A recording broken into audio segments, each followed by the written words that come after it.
Bismillah, Assalamualaikum warahmatullahi wabarakatuh. Alhamdulillah, wassalatu wassalamu ala rasulillah wa ala alihi wa ashabihi wa mawalah. Teman-teman sekalian yang dirahmati Allah Subhanahu wa taala, ada yang bertanya, apa itu iblis? Iblis adalah salah satu daripada makhluk Allah Subhanahu wa taala yang Allah Subhanahu wa taala ciptakan dia dari nyala api. Jadi iblis ini adalah salah satu makhluk Allah Subhanahu wa taala dari bangsa jin. Ya. Dia dari bangsa jin yang Allah Subhanahu wa taala ciptakan dia dari nyala api. Jadi iblis ini adalah salah satu makhluk Allah Subhanahu wa taala yang Allah lebih dulu ciptakan dia daripada manusia, yaitu nenek moyang kita Nabi Adam alaihi salam. Jadi Allah Subhanahu wa taala lebih dulu ciptakan iblis ini. Dia lebih dulu ada daripada Nabi Adam alaihi salam, yaitu nenek moyangnya kita.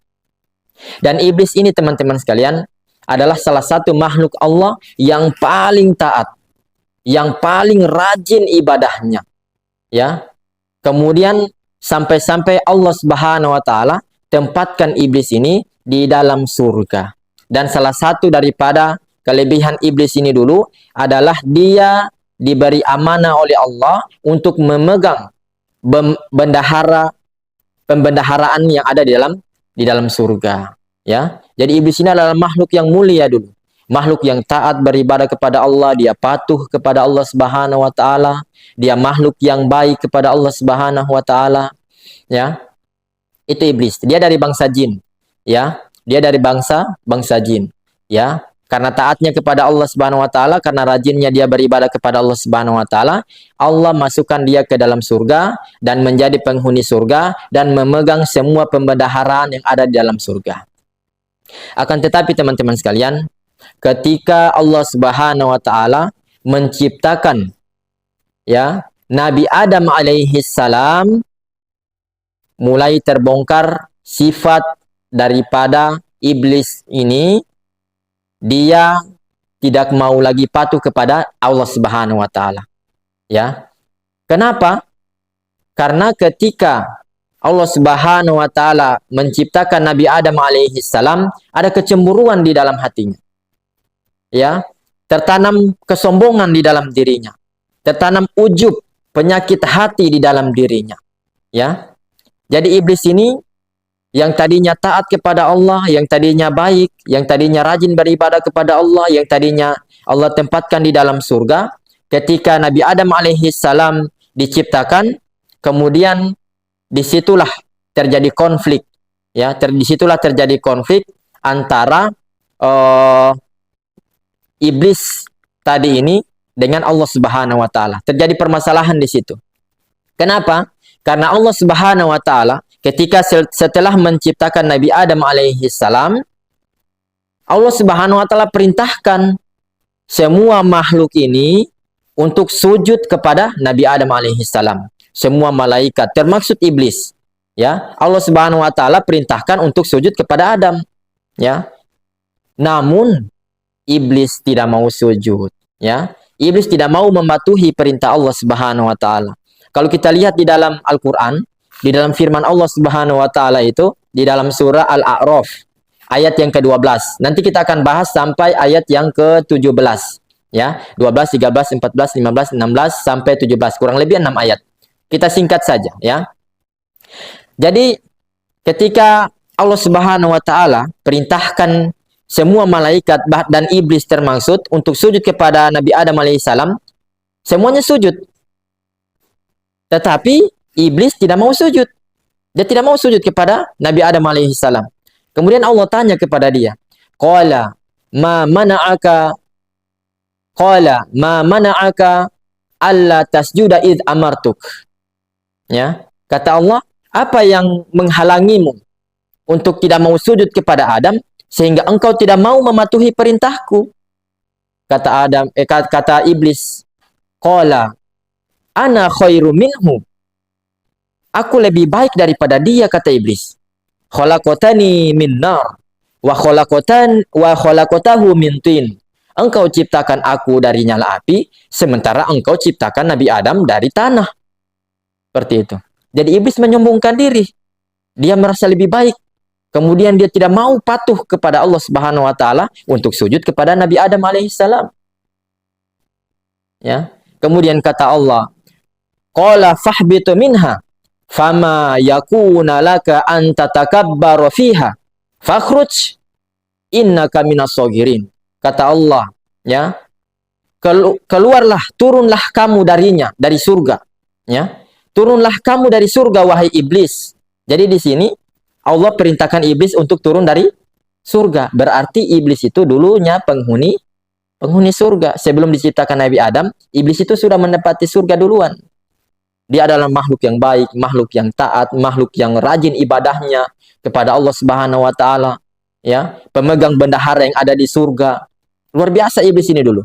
Tapi Allah katakan, keluarlah kamu dari situ, ya. Fakhruj, ya. Tidak sepantasnya engkau menyombongkan diri di dalamnya, kata Allah. Fakhruj, keluarlah. Ya, keluarlah dari surga, kata Allah. Innaka minas sagirin. Sesungguhnya engkau termaksud makhluk yang hina. Kata Allah, dia adalah makhluk yang hina. Dikeluarkan dari surga, dihukum dia. Ya. Jadi iblis ini dulu adalah makhluk Allah Subhanahu wa taala yang taat, rajin ibadah, pemegang bendahara surga, salah satu daripada penghuni surga. Tapi setelah dia tidak mau mematuhi perintah Allah, maka dia dikeluarkan dari surga. Itu iblis, ya. Dan teman-teman sekalian, salah satu daripada sifatnya iblis itu, oh luar biasa sekali. Iblis ini nenek moyangnya setan, ya, nenek moyangnya setan, ya. Setelah dikeluarkan dari surga, dia berdoa kepada Allah, dia meminta kepada Allah, ya. Dia memohon kepada Allah. Apa yang dia katakan? Qala anzirni ila yaumi yub'atsun. Ya Allah, berikanlah aku penangguhan waktu sampai mereka dibangkitkan, yaitu sampai hari kiamat. Jadi iblis meminta penangguhan waktu, umur yang panjang sampai hari kiamat. Ya. Apakah dikabulkan oleh Allah? Kata Allah Subhanahu wa taala, qala innaka minal mundharin. Sesungguhnya engkau termaksud orang yang yang diberikan penangguhan. Masya Allah. Allah kabulkan. Ya. Allah berikan dia penangguhan waktu sampai hari kiamat. Namun teman-teman sekalian, setelah doanya dikabulkan, apa yang dikatakan oleh iblis? Ya. Qala fabima aghwaytani la aqudanna lahum siratakal mustaqim. Karena engkau telah menghukum aku ya Allah, maka aku akan selalu tanda kutip ya teman-teman, akan selalu, kata iblis, menghalangi mereka dari jalanmu yang lurus. Jadi iblis itu akan istiqomah untuk menghalangi kita dari jalannya Allah Subhanahu wa taala yang lurus. Ya. Itu sifatnya iblis. Dia akan selalu menghalangi kita dari jalannya Allah Subhanahu wa taala yang lurus. Kemudian kata dia, summa la'atiyannahum min baini aydihim. Kemudian aku akan mendatangi mereka dari depan, wa min khalfihim, dan dari belakang, wa an aimanihim, dan dari kanan mereka, wa an syama'ilihim, dan dari kiri mereka. Wala tajidu aktsaruhum syakirin, dan engkau tidak akan mendapatkan kebanyakan dari mereka bersyukur. Seperti itu. Jadi salah satu daripada niatnya iblis, salah satu daripada tujuannya iblis itu agar supaya kita itu tidak bersyukur. Jadi teman-teman sekalian, ya, untuk kita supaya terhindar daripada godaan iblis itu, perbanyaklah bersyukur. Segala nikmat yang telah Allah berikan, segala takdir yang Allah berikan kepada kita, baik itu baik maupun buruk, semua disyukuri. Agar supaya, ya, keinginan dan tujuan iblis ini tidak terrealisasikan. Karena salah satu dari tujuan dia adalah untuk membuat manusia itu tidak bersyukur. Jadi itu teman-teman, iblis itu adalah salah satu makhluk Allah dari bangsa jin yang diciptakan dari nyala api. Dulunya dia adalah penghuni surga sebelum Nabi Adam alaihissalam, namun dia dianggap makhluk yang hina, makhluk yang membangkang, sombong kepada Allah Subhanahu wa taala, tidak mau taat, dan dia adalah salah satu daripada nenek moyangnya setan. Itu iblis, ya. Semoga bermanfaat buat teman-teman sekalian. Semoga bisa menjadi pembelajaran juga buat kita daripada sifatnya iblis ini, ya. Assalamualaikum warahmatullahi wabarakatuh.